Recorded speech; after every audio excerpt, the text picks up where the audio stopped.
Friends வணக்கம்ங்க. இன்றைக்கி விலாகில் குட்டீஸ்க்கு மட்டும் இல்லாமல் நம்மளுக்கும் ரொம்ப பிடிச்ச டாபிக் தானுங்க. இப்போ வெயில் காலம் வேறு, அது இல்லாமல் லீவும் வேறு விட்டாச்சுங்க. வெயிலுக்கு அதிகமாக சாப்பிட்ற ஐஸ்கிரீமிங்க நம்ம பழத்தை வச்சு ட்ரை பண்ணலாமுங்க. இன்றைக்கி நான் பப்பாளி பழமும் கொய்யாப்பழமும் வாங்கிட்டு வந்தேனுங்க. பப்பாளி பழத்தை நல்லா தோல் சீவி சின்ன சின்னதாக கட் பண்ணிங்க. நம்ம டேஸ்ட்டுக்கு தகுந்த அளவுக்கு சர்க்கரைங்க. நான் வந்து அரை பழத்துக்கு 3 ஸ்பூன் சர்க்கரை தான் போட்டேனுங்க. அதுவே இனிப்பு நல்லா இருந்துச்சு. போட்டு அரைச்சி எடுத்துக்கலாமுங்க. இது வந்து நான் குல்ஃபி மாதிரி செய்யலான்னு சொல்லிட்டு டம்ளரில் போட்டு கப் ஐஸ்கிரீம் சாப்பிட்ற ஸ்டிக் இருந்துச்சுங்க, அதை வச்சு ஃப்ரீஸ் பண்ணிக்கலான்னு சொல்லிட்டு அந்த மாதிரி வச்சுனுங்க.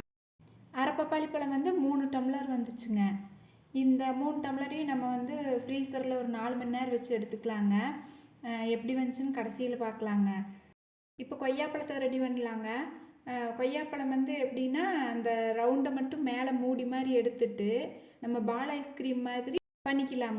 இதுக்கு மேலே வந்து அந்த மூடி மாதிரி நம்ம கொய்யாப்பழத்தை அறுத்து எடுத்துட்டுங்க, உள்ளுக்குள்ள இருக்கிற சதையெல்லாம் எடுத்து ஜாரில் போட்டு இதுக்கு தேவையான சர்க்கரை போட்டுங்க. நான் வந்து இந்த பழத்துக்கு வந்து 1.5 ஸ்பூன் தான் போட்டேனுங்க. இனிப்பை பொறுத்து எக்ஸ்ட்ரா போட்டுக்கலாங்க. இனிப்பு இல்லைன்னா நம்மளுக்கு ஐஸ்கிரீம் மாதிரி சாப்பிட்டா டேஸ்ட் இருக்காது. அதனால் பழம் இனிப்பாக இருந்துச்சுன்னா அளவாக போட்டுக்கோங்க, இனிப்பு இல்லைன்னா கொஞ்சம் சேர்த்து போட்டுக்கலாம். கொஞ்சம் தண்ணி விட்டுங்க அரைச்சி எடுத்து விதையெல்லாம் வடிகட்டிக்கலாமுங்க. வடிகட்டிட்டு நம்ம அந்தந்த கொய்யாப்பழத்தோட க்ரீமை அந்தந்த கொய்யாப்பழத்துலேயே ஊற்றிக்கலாங்க. ஊற்றி ஃப்ரீஸ் பண்ணிக்கலாங்க. 2 கொய்யாப்பழத்துலேயும் ஊற்றுனது போக எனக்கு மிச்ச க்ரீம் கொஞ்சம் இருந்ததுங்க. அதை வந்து ஒரு கண்ணாடி பவுலில் 2 கொய்யாப்பழத்தையுமே ஒன்றா ஊற்றி ஒரு டிசைனாக சரி அதை தனியாக ஃப்ரீஸ் பண்ணலான்னு சொல்லிட்டு ஃப்ரீஸ் பண்ணுறக்கு வச்சாச்சுங்க. ரெண்டுமே சேர்ந்து ஒரு 4 மணி நேரம் இருந்து அப்புறம் எடுத்துக்கலான்ட்டுங்க ஃப்ரீசரில் வச்சாச்சுங்க.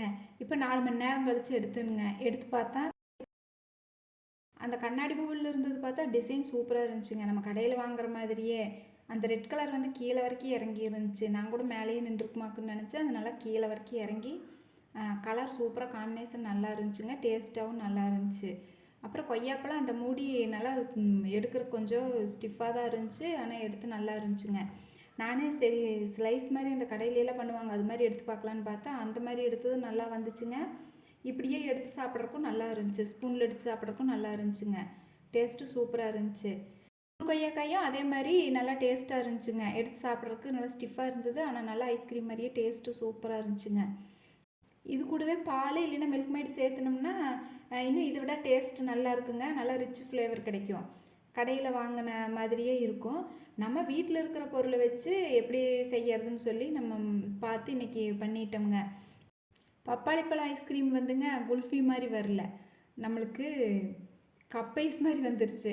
ஆனால் டேஸ்ட் வைஸ் நல்லா தான் இருந்துச்சு. ஸ்பூனில் எடுத்து சாப்பிட்ற மாதிரி தான் இருந்துச்சுங்க. நல்லா இருந்துச்சு. வீட்டில் இருக்கும்போது இந்த மாதிரி சாப்பிட்டு பழகிக்கலாங்க. வெளியே போகும்போது கிடைக்கிறதா சாப்பிட்ற மாதிரி இருக்கும். குழந்தைகளுக்கும் நல்ல லைஃப் ஸ்டைல் கற்றுக் கொடுக்கலாங்க. இன்னொரு வீடியோவில் பார்க்கலாங்க.